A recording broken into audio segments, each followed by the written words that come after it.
Bonsoir, vous êtes sur Business 24 Africa, vous suivez votre magazine Couloir électoral, un magazine qui fait l'écho de tout ce qui se déroule en ce qui concerne les élections présidentielles. Et pour ce numéro, nous sommes au Congo, en République du Congo, le Congo-Brazzaville, où les Congolais seront appelés le 21 mars prochain à se choisir leur président de la République.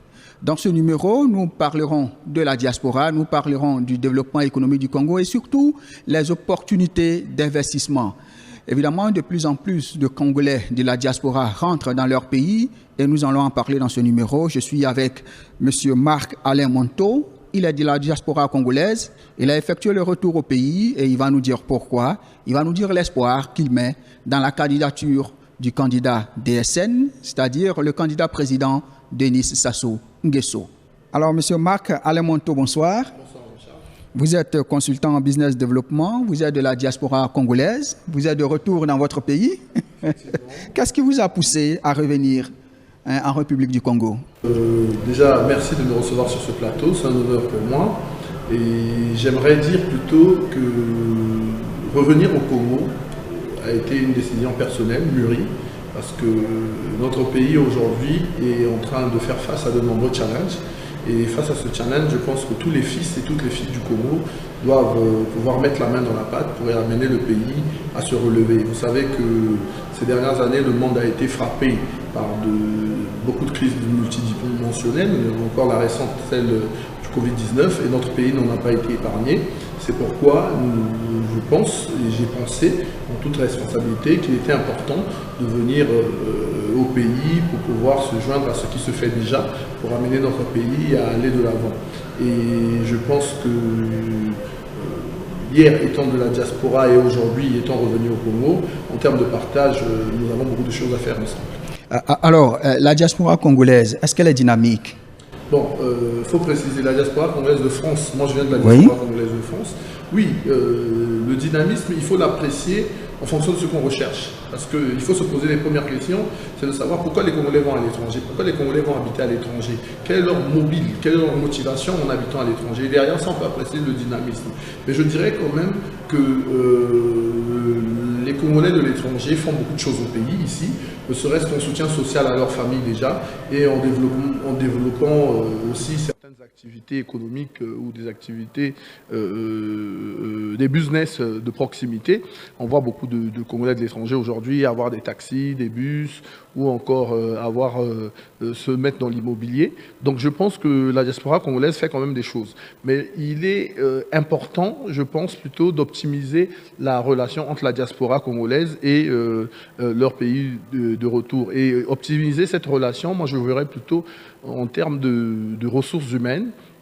Il est possible de mettre en place une vraie collaboration en termes de partage d'expériences, de partage d'opportunités et aussi de partage de technologies, parce que le pays est en train de prendre un cours pour avancer. Nous avons donc besoin des ressources humaines qualifiées, et ces ressources humaines, je pense que dans la diaspora, on peut trouver un grand nombre. Ok, pour la diaspora, le mot revient toujours, le climat des affaires. Est-ce que le climat des affaires est propice dans mon pays pour que je revienne? Mais vous êtes revenu. Que pensez-vous du climat des affaires ici au Congo? Bon, je dirais qu'il y a des choses qui se font. Il y a des choses qui restent à faire, mais il y a déjà des choses qui se font. Et tout à l'heure, si je voulais parler du partage d'expérience, je pense que plutôt que de rester dans son coin et de faire des critiques à tout va, il est important de venir et de faire des propositions. Parce que je pense que ce gouvernement n'est pas fermé aux propositions. Notre gouvernement est un gouvernement qui écoute. Ça veut dire qu'il s'il y a des propositions à faire, il y a des choses qui se font, je l'ai dit tout à l'heure, il y a des choses qui se font, mais s'il y a des propositions qui peuvent être faites pour améliorer ce qui se fait déjà, moi j'appelle mes frères de la diaspora à venir en toute responsabilité, à discuter, à dialoguer, à faire des propositions, à suivre et à accompagner. Alors, pour vous, pourquoi militer en faveur du candidat Sassou Nguesso sur le plan économique? Qu'est-ce qui vous rassure?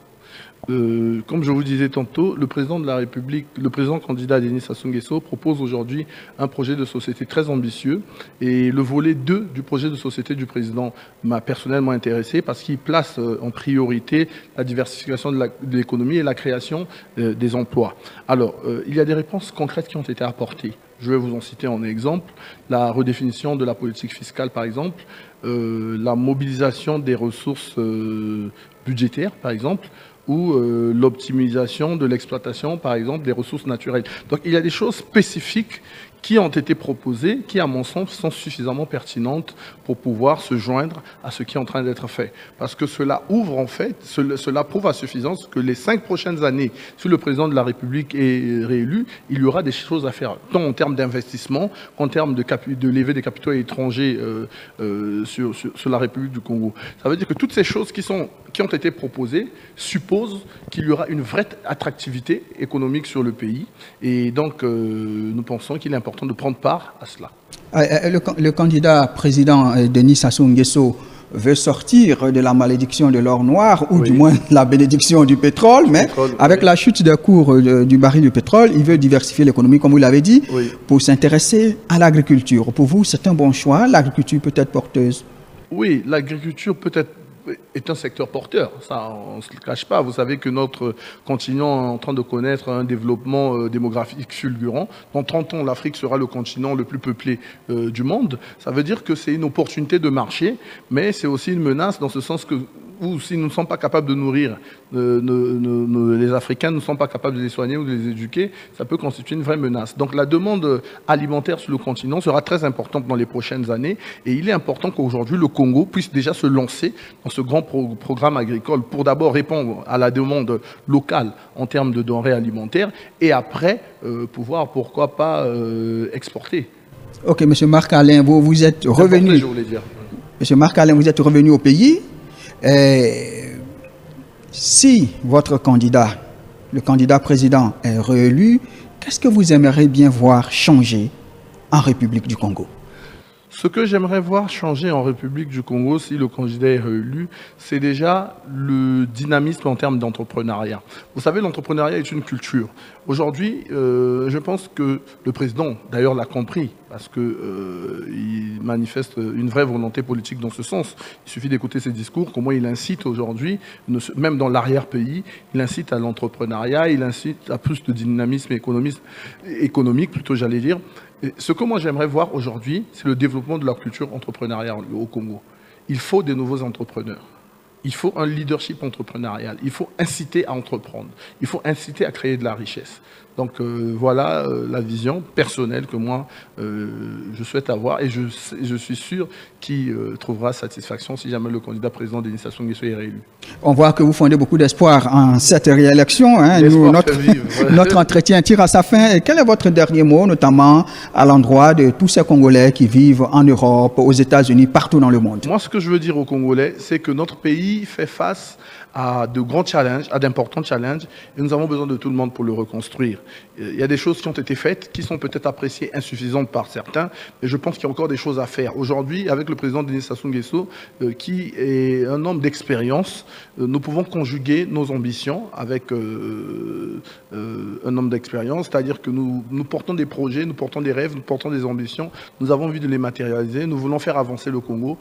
Accompagnons, associons-nous à une personne qui a une expérience avérée sur des questions importantes, sur des questions de gestion, et ensemble, donnons un coup d'envol à notre pays. Je voulais dire aux Congolais qui sont à l'étranger, notamment aux diasporas, que nous avons besoin de vous, nous avons besoin de votre expérience, de vos backgrounds, nous avons besoin de vos intelligences, nous avons besoin de votre volonté, de votre dynamisme, nous avons besoin de vos investissements. Il faut que nous puissions bâtir le pays ensemble, il faut que nous puissions faire décoller le pays ensemble, nous devons relever les challenges de notre pays ensemble, parce que le challenge de la non-dépendance au pétrole est un challenge important qui nécessite des vrais investissements, et pour cela qui nécessite des ressources humaines de qualité.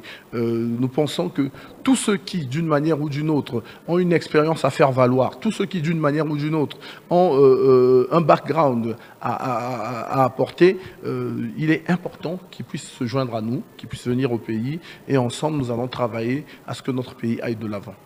Merci beaucoup. C'est moi qui vous remercie. Je rappelle que nous étions avec M. Marc Alain Monteau, il est consultant en business développement.